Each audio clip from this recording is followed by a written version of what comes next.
सहस्रशीर्षं देवं विश्वाक्षं विश्वशम्भुवं विश्वं नारायणं देवमक्षरं परमं पदम् विश्वतः परमां नित्यं विश्वन्नारायणगुं हरिं विश्वमेवेदं पुरुषस्तद्विश्वमुपजीवति पतिं विश्वस्यात्मेश्वरगुं शाश्वतगुं शिवमच्युतं नारायणं महाज्ञेयं विश्वात्मानं परायणम्।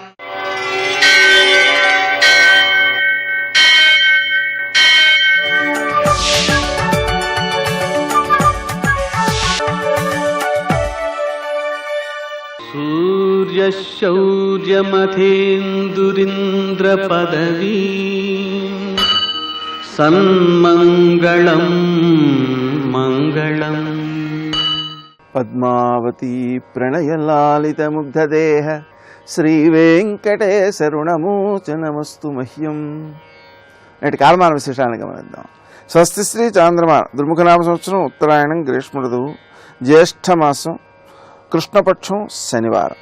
సూర్యోదయం 5:49 సూర్యాస్తమయం 6:50 తిథి త్రయోదశి రాత్రి 9:34 వరకు, నక్షత్రం రోహిణి రాత్రి 9:57 వరకు, వర్జం మధ్యాహ్నం 2:37 నుంచి 4:05 వరకు, మరల రాత్రి 3:07 నుంచి 4:36 వరకు, దుర్ముహూర్తం ఉదయం 5:49 నుంచి 7:33 వరకు, అమృతకాలం రాత్రి 7:01 నుంచి 8:29 వరకు, రాహుకాలం శనివారం కాబట్టి ఉదయం 9 నుంచి 10:30 వరకు, అష్టకౌలిక రీత్యా శుభప్రదమైన సమయం మధ్యాహ్నం 2 గంటలకి. నేటి విశేషాలు: ప్రదోషం, శని త్రయోదశి, మాస శివరాత్రి. శనిగ్రహ దోష నివారణలకు అంటే ఉదాహరణకి శని దశ, ఏలినాటి శని ప్రస్తుతము తుల, వృశ్చికము, ధనుస్సు రాశుల వారికి ఉంది.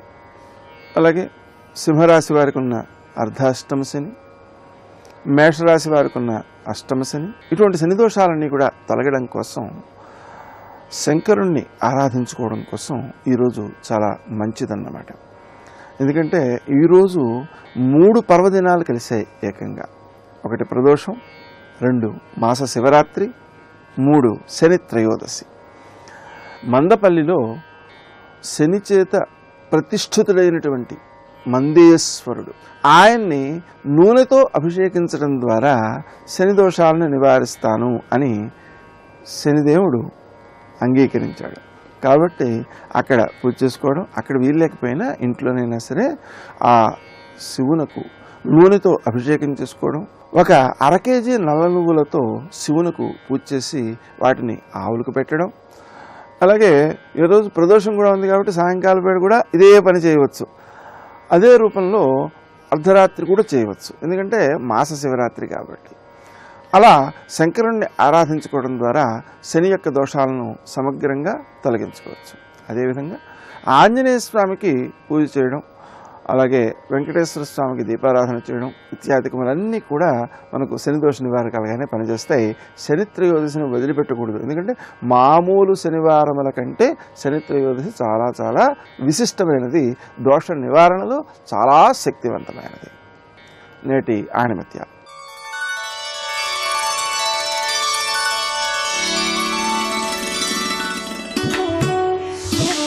మంచివాడు బానిసగా ఉన్న స్వతంత్రుడే, చెడ్డవాడు రాజైనా బానిసే.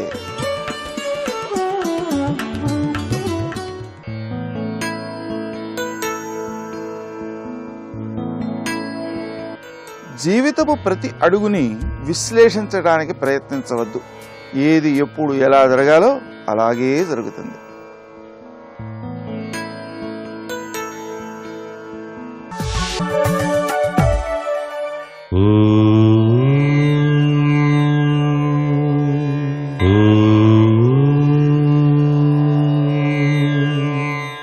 ఓం నమో నారాయణాయ. ఓం నమః శివాయ. శ్రీమాత్రే నమః. ఈరోజు శని త్రయోదశి, మాస శివరాత్రి. ఈ రెండూ కూడాను విశిష్టవంతమైన ఫలాల్ని ప్రసాదిస్తాయి మానవాళికి. శని యొక్క దోషం పోవటానికి శనికి సంబంధించినటువంటి 10 నామాలు ఎవరైతే ఈరోజు స్మరిస్తారో శని దోషం నుంచి బయలుపడటానికి ఆస్కారం ఉంటుంది. ఆ 10 నామాలు కూడా శనీశ్వర, కోణ, పింగళ, బభ్రు, కృష్ణ, రౌద్ర, అంతక, యమ, సౌరి, మంద. ఈ 10 నామాలు కూడాను శనివారం నాడు తప్పనిసరిగా ప్రతి ఒక్కరూ కూడాను స్మరించండి. అలాగే నువ్వుల నూనెతో వెంకటేశ్వర స్వామి వారి వద్ద దీపారాధన చేసి ఈరోజు ఒంటిపూట భోజనం ఆచరించండి. శనిదోష నివృత్తి జరుగుతుంది. అంతేకాకుండా మాస శివరాత్రి కాబట్టి పరమేశ్వరుడికి వివిధ రకాలైనటువంటి ఏకాదశ ద్రవ్యాలతో అభిషేకార్చన నిర్వహించి నువ్వుల నూనె స్వామివారికి సమర్పించినట్లయితే శనిగ్రహ దోష నివృత్తికి పరమేశ్వరుడు సహకరిస్తాడు. అనారోగ్యంతో బాధపడేటువంటి వారు కేవలం నువ్వుల నూనెతో కూడా అభిషేకార్చన నిర్వహించవచ్చు అని చెప్పేసి మనకు శివమహాపురాణం తెలియజేసింది. అందుచేత శని యొక్క ప్రభావం నుంచి బయలుపడటానికి, పరమేశ్వరుని యొక్క అనుగ్రహం సాధించడానికి, అటు శనివార వెంకటేశ్వర స్వామి వారి యొక్క దివ్యవంతమైనటువంటి అనుగ్రహాన్ని మనం పొందటానికి ఈ విధమైనటువంటి ప్రభావాలు చాలా చక్కగా సహకరిస్తాయి. తలస్నానం మాత్రం తప్పనిసరిగా ఆచరించాలి. శనివారం ఒళ్ళంతా కూడాను నువ్వుల నూనె రాసుకొని అభ్యంకర స్నానం కనుక ఆచరించినట్లయితే శని దోష నివృత్తికి చక్కటి ఉపయోగంగా కూడా సహకరిస్తుంది సుమా. సర్వే జనా సుఖినో భవంతు.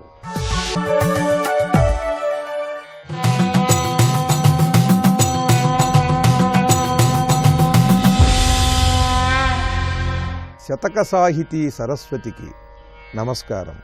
అమల ప్రౌఢిమ సర్వలోకముల మోహభ్రాంతి నొందించి సంతతమున్ త్రిప్పెడు ఆ మహాప్రకృతి ఉద్యన్ మోహ సంసక్తి సంయుతమయ్యుండెడు నీదు కౌగిటనహా హారిప్రభాశ్రీ సమంచిత బాలేందు కళాకలాపరుచిరా శ్రీ కొప్పులింగేశ్వరా. ఓ కొప్పులింగేశ్వర స్వామి, నీ మహిమ, నీ సౌందర్యము, నీ మాయ, నీ లీల ఎవరు తెలుసుకోగలరయ్యా? అమల ప్రౌఢిమ సర్వలోకముల మోహభ్రాంతి నొందించి సంతతమున్ త్రిప్పెడు ఆ మహాప్రకృతి. సకల లోకవాసులని కూడా ఈ ప్రకృతి మోహంలో ముంచివేస్తూ ఉంటుంది. ఎవరు ఈ ప్రపంచంలో ఏది కావాలనుకున్నా కూడా అది ఈ ప్రకృతిలోని అంశమే అయి ఉంటుంది. వారు ఏదైనా సౌందర్యాన్ని కోరుకున్నా అది ప్రకృతిలో ఉన్నదే, ధనాన్ని కోరుకున్నా అది ప్రకృతిలోనిదే. అది బంగారం కావచ్చు, రత్నరాశులు కావచ్చు. పదవి కోరుకున్నా అది ఏదో ఒక భాగం. ఈ సకల లోకాలలోనూ ఈ చరాచర సృష్టిలో ఒక లోకము, ఒక దేశము, ఒక గోళము, ఏదో ఒక భూమిలో కొంత భాగము అయి ఉంటుంది. కనుక ఈ ప్రకృతిలోని భాగమే. ఎవ్వరు ఏది కోరుకున్నా కూడా ఈ ప్రకృతి వారిని తన మాయలో వారిని దించి వారిని మోహ పరవశులను చేసి ఆడిస్తూ ఉంటుంది. అటువంటి ఈ మహాప్రకృతి అమల ప్రౌఢిమ సర్వలోకముల మోహభ్రాంతి నొందించి సకల లోకవాసులని కూడా మోహంలో భ్రాంతిలో పడవేసేటువంటి ఈ మహాప్రకృతి సంతతమున్ త్రిప్పెడు, నిరంతరము జన్మ నుండి జన్మకు, జన్మ నుండి జన్మకు వారు అలా తిరుగుతూ ఉండేలా ఈ జనన మరణ చక్రంలో మాయకు లోబడి ఉండేలా చేసే ఈ మహాప్రకృతి ఆ ప్రకృతి స్వరూపిణి ఉజ్జన్మోహ సంశక్తి సంయుతమై ఉండెడు నీదు కౌగిట. ఈ మహాప్రకృతి అందరినీ మోహపరవశులని చేస్తున్నది. ఆవిడ నీ ఎడల మోహపరవశురాలై నిరంతరము కూడా నిన్ను అంటిపెట్టుకుని నీలో సగమై ఉంటున్నది. నిన్ను విడలేనటువంటి పరిస్థితిలో ఉన్నది ఆవిడ. ఎంత మోహానికి లోనయిందయ్యా! అందరినీ మోహపరవశుల్ని చేసేటువంటి ఈ ప్రకృతి స్వరూపిణి నిన్ను అంటి పెట్టుకుని ఉంటోంది, నిన్ను కోరుకుంటున్నది. ఏమిటయ్యా నీ లీల? ఆహా హారి ప్రభాశ్రీ సమంచిత బాలేందు కళాకళాపరుచిరా శ్రీకొప్పులింగేశ్వరా. నీ తత్వాన్ని ఎవరు తెలుసుకోగలరు? మహర్షుల, దేవర్షుల ఎవరు తెలుసుకోగలరయ్యా? బ్రహ్మకు తెలుసా? ఎంత విచిత్రమైనటువంటి విషయం! సకల లోకాలను మోహపారవశ్యానికి లోను చేసి మాయలో ముంచి నిరంతరం ఏదో ఒకటి కావాలనే తాపత్రయంతో జనన మరణ చక్రంలో చిక్కుకుని నిరంతరం జన్మిస్తూ జన్మిస్తూ జన్మిస్తూ ఉండేటువంటి ఈ సకల జీవులను ఆడించే ప్రకృతి నీ దగ్గర ఒదిగిపోయి నీ కౌగిటి నుండి విడివడక నిరంతరం నిన్ను ఆశ్రయించుకుని ఉంటున్నది అంటే ఎంత మోహపరవశురాలని చేశావయ్యా ఆవిడ్ని! అంతటి ఆకర్షణ, సౌందర్యము, శక్తి, మహిమ నీకు ఉన్నాయి స్వామి అంటూ ఆ పరమేశ్వరుని యొక్క తత్వాన్ని తెలుసుకోవటం అసాధ్యం, ఎవరి వల్ల కాదు. సకల లోకాలను మోహపారవశ్యంలో ముంచేటువంటి ప్రకృతి స్వరూపిణే ఆయన కౌగిటిలో ఒదిగిపోయింది. ఆయన యొక్క సౌందర్యము, మహిమ ఎవరికీ అంతుబట్టవు అంటూ చక్కని పద్యరచనతో ఆ పరమేశ్వరుణ్ణి స్తుతిస్తూ హృదయార్పణతో గొప్ప శతకాన్ని వ్రాసి మనకు అందించిన విద్వత్కవులు, భక్తి తత్పరులు శ్రీ కూచిమంచి సోమసుందర కవి రచించిన కొప్పులింగేశ్వర శతకంలోని మరి ఒక పద్యం గురించి రేపు ఉదయం తెలుసుకుందాం. ఓం నమః శివాయ. స్వాగతం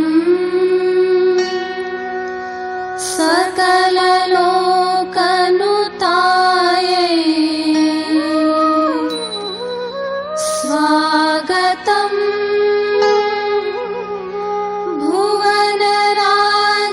భువనరాజమహిష్యై. వ్యాఖ్యానం హర్షస్య ప్రత్యాఖ్యానం శరత్సుధాభానోః దిశతు హృదయ ప్రసాదం గౌరీ వదన ప్రసాదో నః. శివాయ గురవే నమః. శ్రీమాత్రే నమః. శ్రీ విష్ణురూపాయ నమః శివాయ. శ్రీ ఉమాయై నమః. వ్యాప్యేదమిందోర్భువనం యయేవ ప్రాయేణ తస్యామల చంద్రికాభూత్ మందస్తవార్తిం సధునోతు హాసో నిశ్శేష లోకేశ్వర వల్లభాయాః. ఇప్పుడు 39వ స్తబకంలో మొదటి శ్లోకాన్ని చెప్పుకున్నాం. దేవి ప్రభావాన్ని వర్ణించే ఈ స్తబకంలో అన్ని స్తబకాల వల్లనే మొదటి శ్లోకంలో మళ్ళీ చిరునవ్వుని ధ్యానిస్తూ ఉన్నారు. అమ్మవారి యొక్క చల్లని నవ్వు చంద్రమండలంలో వ్యాపించి మనకు వెన్నెలుగా లభిస్తున్నది. ఈ భావం చాలా గొప్పగా చెప్పారు ఇక్కడ. దీన్ని బట్టి పూర్ణచంద్రుడి నుంచి వెన్నెలను చూడగానే అమ్మవారి నవ్వు కాంతి మనవై ప్రసరిస్తోంది అనే భావం కలిగితే చాలు. ఇక్కడ అంత ప్రసన్నమైనటువంటి తెల్లని కాంతి చంద్రుడికి ఎక్కడి నుంచి వచ్చింది అంటే అమ్మవారి నవ్వు విశ్వములో అంతటా వ్యాపించినప్పటికీ చంద్రుని యందు అది పరిపూర్ణంగా వ్యక్తమవుతూ కనబడుతున్నది అని నమస్కరిస్తూ, అలాంటి ఆ నవ్వు ఆర్తిం సధునోతు, మన యొక్క ఆర్తిని పోగొట్టుగాక. ఇక్కడ మందహాస ధ్యానం ఫలం పీడని పోగొట్టుట. అలా ఒక్కొక్క మందహాస ధ్యానానికి ఒక్కొక్క ఫలం ఉన్నది. సమస్త లోకము యొక్క ఆర్తిని పోగొట్టే అమ్మవారి చిరునవ్వుకు నమస్కారం చేసుకుంటూ ఇప్పుడు ఆ జగదంబ యొక్క ప్రభావం విశ్వంలో ఎలా ఉన్నదో చూపిస్తున్నారు. ఇది కేవలం భావనాత్మకంగా దర్శిస్తే ఆ శక్తి యొక్క ఉనికిని మనం అనుభవించగలం. పూర్ణే వియత్యేక తటిత్ జ్వలంతి లోకానశేషాననిశం పచంతి మేఘే కదాచిన్ మహసా స్ఫురంతి చండీ ప్రచండ హరతాదఘం నః. పూర్ణే వియతి ఏకతటి జ్వలంతి. పూర్ణే వియతి అంటే పూర్ణమైన ఆకాశంలో ఒకే ఒక్క మెరుపుగా ఉన్నది అన్నారు. ఇది జగదంబ యొక్క స్వరూపం. మెరుపు అంటే విద్యుత్ శక్తి అని అర్థం. ఇంత ఆకాశంలో ఒక మెరుపు తీగ కాదు, మెరుపు అనగా విద్యుత్ శక్తి. మనం విద్యుత్తు అంటే మెరుపుకి చెప్తాం, విద్యుత్ శక్తి అంటే ఎలక్ట్రిసిటీకి చెప్తాం. బయటైతే ఒక ఎలక్ట్రిసిటీ రకరకాల పరికరాల్లో ఎలా పనిచేస్తుందో, ఆ పరికరాలు లేకున్నా ఎలక్ట్రిసిటీ అనేది ఎలా ఉంటుందో, అలా ఇక్కడ అనంతాకాశమునందు వ్యాపించిపోయి ఒక తటిత్తున్నది, ఒక విద్యుత్ శక్తి ఉన్నది. ఆ విద్యుత్ శక్తి కనిపిస్తున్న ఈ ప్రపంచంలో రకరకాల మార్పులకి కారణమవుతున్నది. వివిధములైన ఉత్పత్తి చేయడం, వాటి పెంచడం, తిరిగి లయం చేయడం, ఇదంతా చేస్తున్నది ఆ విద్యుత్ శక్తి. ఆ విద్యుత్ శక్తి ఒక్కొక్కప్పుడు మెరుపు తీగలుగా మేఘాల మధ్య కనిపిస్తున్నది. ఇప్పుడు ఈ మూడింటిని మనం ఇప్పుడు ఏకత్రా తెచ్చుకుని ఆలోచిస్తే విశ్వములో గుప్తముగా అనంతాకాశములో వ్యాపించిన విద్యుత్ శక్తి రకరకాల బ్రహ్మాండాలని, భూతాలని పుట్టిస్తూ, పెరిగిస్తూ, లయం చేస్తున్నది. అది ఒక్కొక్కప్పుడు మేఘముల మధ్య మెరుపు తీగలుగా కనబడుతున్నది. అటువంటి ఆ శక్తి చండి, అదే ప్రచండ చండి, ఆ తల్లి మా యొక్క పాపములను పోగొట్టుగాక.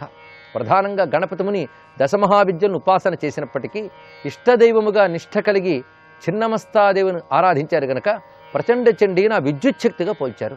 మొత్తానికి అమ్మ సకల జగత్తుని నడిపే ఒకానొక విద్యుత్ శక్తి అనే భావము ఈ శ్లోకంలో కనబడుతున్నది.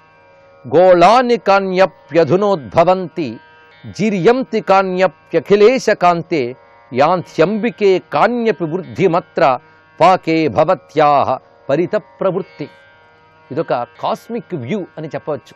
అనంత విశ్వరహస్యాన్ని భారతీయ వైదిక ఋషి ఏనాడో దర్శించాడు కనుకనే ఆ వేద సంస్కారంతో కూడిన గణపతిముని వాటిని ఇక్కడ ఆవిష్కరించగలుగుతూ ఉన్నారు. ఇక్కడ గోళాన్ని కాని అపి అధునోద్భవంతి. ఇప్పుడు ఈ విశ్వంలో అనేక బ్రహ్మాండ గోళాలు పుడుతూ ఉన్నాయి, కొత్తవి పుడుతూ ఉన్నాయి, పాతవి పోతూ ఉన్నాయి. అనంత విశ్వంలో ఏ మార్పులు జరుగుతున్నాయో మనకేం తెలుసు? మనం ఉన్న చోటే సమస్తం అనుకుంటున్నాం, కానీ మనమున్న భూమి లాంటి గోళాలు ఎన్నున్నాయో అనంత విశ్వంలో, అందులో ఎన్ని పుడుతున్నాయో, ఒకే సమయంలో ఎన్ని పోతున్నాయో కూడా మనకు తెలియదు. అనేక నక్షత్రాలు కూడా పుడుతూ ఉంటాయి, పోతూ ఉంటాయి. అధునా అంటే ఇప్పుడు మనం మాట్లాడుతున్న ఈ సమయంలో ఏ గోళములు ఉద్భవించాయో, ఏ గోళములు లయించాయో, ఏ గోళములు క్రమంగా పెరుగుతూ ఉన్నాయో ఎవరికి తెలుసు? ఈ లయించడం, పుట్టడం, పెరగడం, ఇదే పాకము అంటే నడపడం, విశ్వాన్ని నడపడం. మనకు తెలియకుండా ఈ విశ్వంలో సమస్త బ్రహ్మాండ గోళాల ఆవిర్భావము, పెరుగుదల, నాశనము, ఈ మూడు ఏ శక్తి చేత జరుగుతున్నాయో ఆ శక్తి వియత్తంతా వ్యాపించిన విద్యుత్ శక్తి, ఆ తల్లికి నమస్కారం. అయితే ఆ శక్తిలోనే, శక్తి వల్లనే ఇవన్నీ కలుగుతున్నాయి.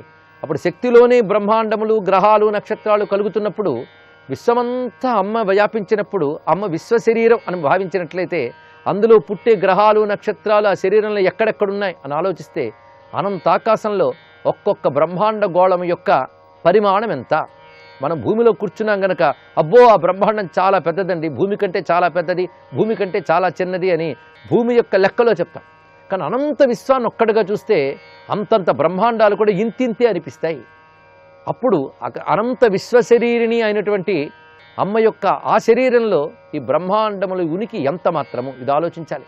ఇలాంటి దృష్టి కేవలం భవ్యమైనటువంటి హైందవ సంస్కృతిలో కనబడుతుంది. ఇది ఆలోచించవలసిన అంశం. అందుకే దీన్ని కాస్మాలజీ, కాస్మిక్ వ్యూ, అనంత అంతరిక్షంలో జరిగే అద్భుత విశ్వ చైతన్య విన్యాసమే భగవత్ స్వరూపంగా దర్శించారు భారతీయ మహర్షులు. అది ఇక్కడ అత్యద్భుతంగా ఈ 4వ శ్లోకంలో చెప్తున్నారు. భాసాం వినేత్రా మహతా గ్రహిశ్చ భూరి ప్రమాణైర్యుతమీశకాంతే ఏకైక మండం తవ లోమవచ్చేత్ కస్తే మహద్భాగ్యమిహ బ్రవీతు. తల్లి, పెద్ద పెద్ద సూర్యమండలాలు, పెద్ద పెద్ద గ్రహమండలాలు అంటున్నామే, అవి నీ అనంత విశ్వ శరీరంలో ఒక రోమకూపమంతా ఉంటాయమ్మా అన్నారు. అంటే అత్యంత అల్ప పరిమాణంలో ఉంటాయి. నీ అనంత శరీరంలో గ్రహ నక్షత్రాలు చిన్ని చిన్ని భాగాలు మాత్రమే. దాన్ని బట్టి నీ స్వరూపం ఎంతని ఇంతని ఊహించలేమమ్మా, అంత అనంత బ్రహ్మాండ శరీరము నీవి. అందుకే అనేక కోటి బ్రహ్మాండ జనని దివ్య విగ్రహ అనే మాట ఉన్నది. అది చదివేటప్పుడు ఒక్కసారి భావం మనసులోకి తెచ్చుకోవాలి. లెక్కలేని బ్రహ్మాండములు ఉన్నాయి. అందుకే అనేక కోటి అంటే లెక్క కందనటువంటి బ్రహ్మాండములన్నీ కూడా విశ్వశరీరిని అయినటువంటి అమ్మవారి దేహంలో భాగములే. అటువంటప్పుడు ఆ శరీరం ఎలాంటిది? దివ్య విగ్రహ అని నమస్కరించవలసినది. అలాంటి దర్శనాన్ని ఇక్కడ ఇస్తున్నారు. అప్పుడు అనంత విశ్వము అనగానే ఎంత వ్యాపకత్వం ఉన్నది, అదే మహత్, చాలా పెద్దది అని. ఆ మహత్ అనే రూపమే జగదంబ అని చెప్తూ అణోరణీయాన్ మహతో మహీయాన్ అని ఒక మాట మన సంస్కృతిలో వినబడుతున్న వేదవాక్యం. చాలామందికి పరిచయమైన వాక్యం ఇది. అణువు కంటే అణువు అంటే అత్యంత సూక్ష్మమైనది. బ్రహ్మాండము పెద్దదానికంటే పెద్దది, అంతకు మించిన పెద్ద వస్తువు లేదు. అంతకంటే సూక్ష్మ వస్తువు లేదు, అంతకు మించిన మహద్వస్తువు లేదు అని చెప్తున్నారు. ఇంత అద్భుతమైన జ్ఞానం కలిగినటువంటి హైందవ ధర్మాన్ని ఏదో లోపదృష్టితో చూస్తూ అది ఒక మతంగా పక్కకి నెట్టడం అనేది దుర్మార్గం. ఒక జ్ఞానంగా దర్శించితే ఇలాంటి జ్ఞానం కలిగినటువంటి భారతీయ సనాతన ధర్మానికి మనం వారసులమని గర్వించాలి. అంత అద్భుతమైన భావం ఇక్కడ చూపిస్తున్నారు. నాథస్యతే రూపమనోరణీయో మాతస్త్వదీయం మహతో మహీయ జానాతి యో దేవి రహస్యమేతత్ వ్యాఖ్యాతుమేష ప్రభవత్యశేషం. ప్రతి శ్లోకము ఒక రసగుళిక, అందులో సందేహం లేదు. కానీ కొన్ని శ్లోకాలు సూత్రప్రాయంగా గుర్తుపెట్టుకోవలసినవి. అందులో ఇదొకటి. అమ్మ, నీ భర్త అనోరణీయాన్ అనే స్వరూపము నువ్వు, మహతోమహీయాన్ అనే స్వరూపం నీది. అణువు కంటే అణువు శివుడు, మహత్తు కంటే మహత్తు నువ్వు. అంటే అర్థం ఏంటి?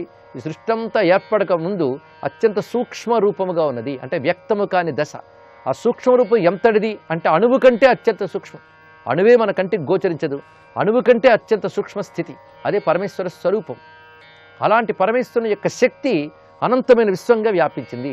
అది మహత్తు కంటే మహత్తు అని.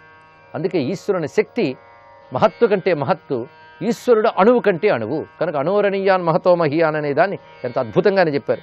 ఈ రహస్యం ఎవడికి తెలుస్తుందో వాడికి సమస్తము అవగతమైనట్లే అని దీని యొక్క భావం. ఇప్పుడు ఆ శక్తిని మనం ఎక్కడెక్కడ అనుభూతిలోకి తెచ్చుకోవచ్చో ఈ శ్లోకం నుంచి చెప్తున్నారు. ఈ శ్లోకాలు చదివి ప్రపంచాన్ని పరిశీలిస్తే అమ్మవారి సాక్షాత్కార అనుభూతి తప్పకుండా లభిస్తుంది. అలాంటి శ్లోకములు. యద్గర్జితం వారిద ఘర్షణేషు శబ్దస్తవాయం సుగభీర ఘోష యల్లోకరాజ్ఞి స్ఫురితం తదేతత్ ఉజృంభితం కించన కాంతి వీచేహే. అమ్మ, మేఘాలలో గంభీర ధ్వని ఉంది, అది నీ యొక్క శబ్దస్వరూపము. అదే మేఘాలలో ఒక మెరుపు తీగ కనిపిస్తుంది, ఆ కాంతి తరంగము నీ అనంత కాంతి స్వరూపంలో ఒక చిన్న విలాసము తల్లి అన్నారు. దీన్ని బట్టి ఒక మేఘధ్వని వినగానే అమ్మవారి శబ్దరూపమును ఎరుక కలిగితే అది కేవలం ఒక మబ్బు చప్పుడు వలె, ఉరుము వలె కనబడక అమ్మ యొక్క పిలుపులాగా మనకు అనిపిస్తుంది. అదేవిధంగా మేఘాల్లో మెరుపుతీగ ఆ తల్లి యొక్క ఒకానొక విలాస రేఖ అని చూపిస్తున్నారు. అటువంటి జగద్విలాసి నేను అమ్మవారికి నమస్కరిస్తూ సర్వం శ్రీ ఉమాచరణారవిందార్పణమస్తు.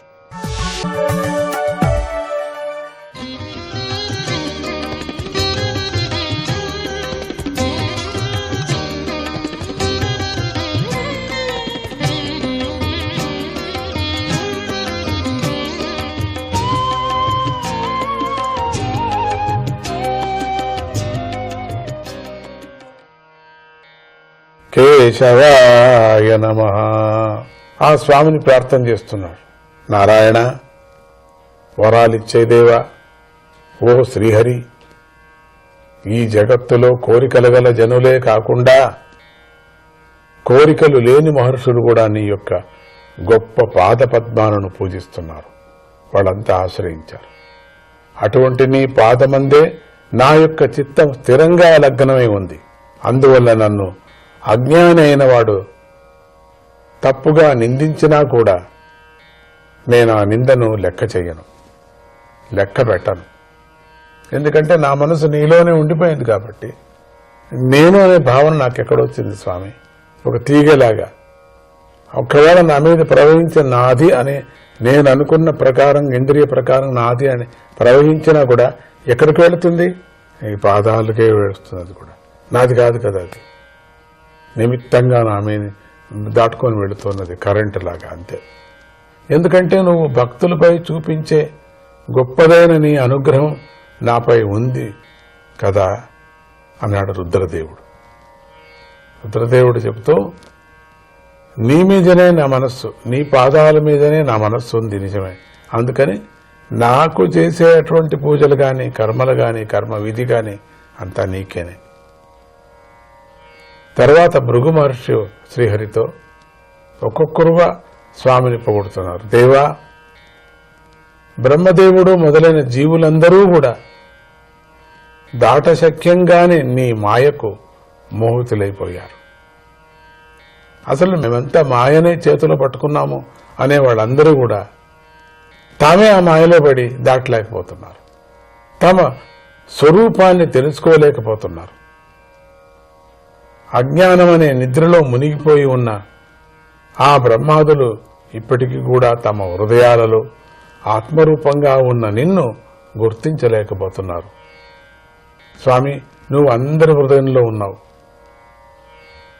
అందరి ఉనికి, అందరి యొక్క ప్రతి జీవిలోనూ ప్రతి కదలిక, ఆ కదలిక కూడా నువ్వేనే అని నోటితో చెప్తున్నారు. వాళ్ళు ఆచరించే విధంగా కూడా చేస్తున్నారు. కానీ నిజంగా సత్యంగా దాన్ని లోపల ఆచరించటం లేదు, బయటికి మాత్రమే చెప్తున్నారు. మాయలో పడిన వాళ్ళందరినీ నేను దాటిస్తాను అని చెప్తూ తమ శిష్యులకి, తమ ప్రజలకి మాటలు చెప్తున్నారు. కానీ ఒకవేళ దాటించడానికి ఉపాయాలు కూడా చెప్తున్నారు. కానీ వాళ్ళు దాటలేకపోతున్నారు. అదే మాయ. నేను ఇంతమందిని దాటించాను కదా, నేనెందుకు దాటలేను అని అంటున్నారు. కొనాలు వాడు దాటటానికి చూస్తే దాటలేరు. ఇంకొకరికి మార్గదర్శనం చేశారు కానీ వాళ్లే దాటలేకపోతున్నారు. అందుకని నువ్వు దాటి ఇంకొకరిని దాటించటం మంచిది కదా. నువ్వు దాటకనే వాళ్ళని దాటించటం అనేది బాగలేదు అనిపిస్తుంది. ఒకవేళ వాళ్ళను దాటించినా కూడా నీకు దాటేటువంటి ప్రజ్ఞ నీకు ఉండనప్పుడు మాత్రమే పనిచేయాలను. అంటే ఆత్మరూపంగా నీలోనే ఉన్నాం అందరూ కూడా. స్వామి, అందరూ కూడా నీలో, నువ్వు మాలో ఉన్నావు. మేమంతా నీ పాదాల్లో మనసు లగ్నం చేశాం. అయినప్పటికీ కూడా నాలో ఉండే స్వామిని నేను గుర్తించలేకపోతున్నా. నాలోనే ఉండి కూడా నేను తెలుసుకోలేకపోతున్నా. గుర్తించలేకపోతున్నారు జనం. నువ్వు భక్తులకు ఆత్మ బంధువు కదా, ఆత్మలో ఉండేదే కాక ఆత్మ బంధువు కదా. నువ్వే ఆత్మ కదా. అటువంటి నువ్వు నాపై ప్రసన్నుడవు అయ్యేదువుగాక అని పలికాడు. తర్వాత బ్రహ్మదేవుడు, దేవా, ఈ మానవుడు ఇంద్రియాలతో జగత్తులోని పదార్థాల మధ్యలో ఉండే భేదాన్ని మాత్రమే తెలుసుకుంటున్నాడు.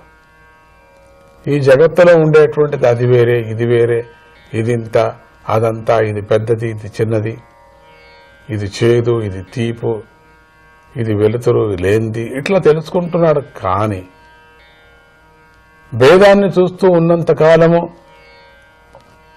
ఆ భేదాన్ని ఎవరు ఈ జనం అట్లా చూస్తున్నారే అంతకాలము నీ స్వరూపం అతడికి తెలియనే తెలియదు. భేదాన్నే చూస్తున్నారు.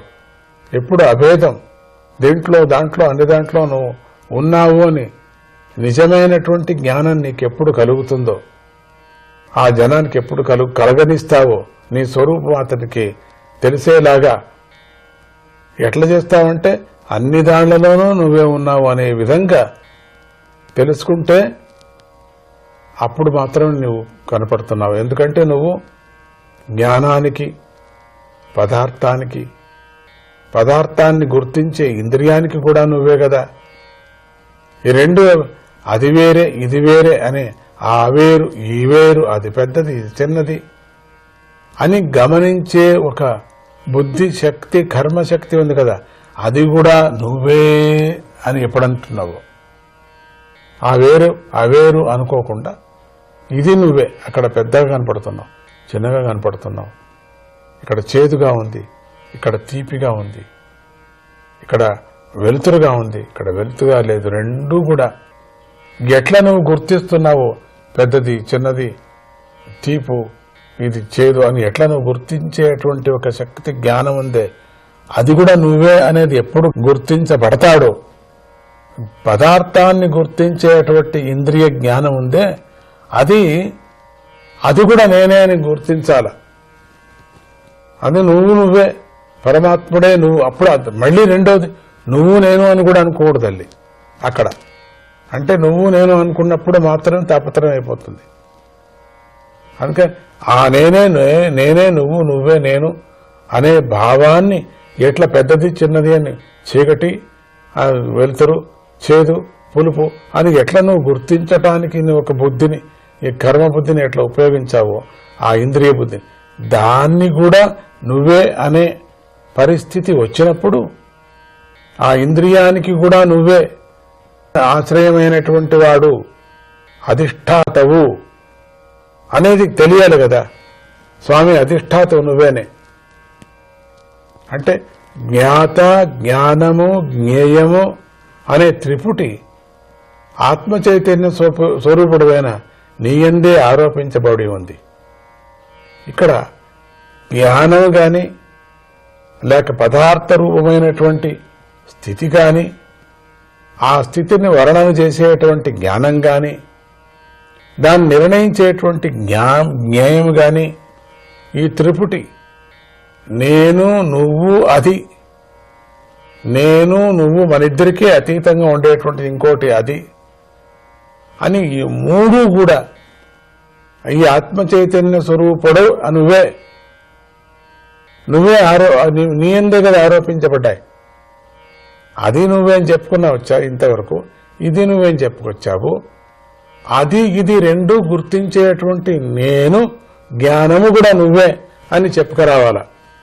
అది అట్లా లేకపోయినా ఉన్నట్లుగా కనిపించే ఈ పదార్థాల కంటే నువ్వు విలక్షణమైన ఆత్మ చైతన్యంగా ఉన్నావు అనేది గమనించాల అని స్వామి ప్రార్థించాడు. కేశవాయ నమః.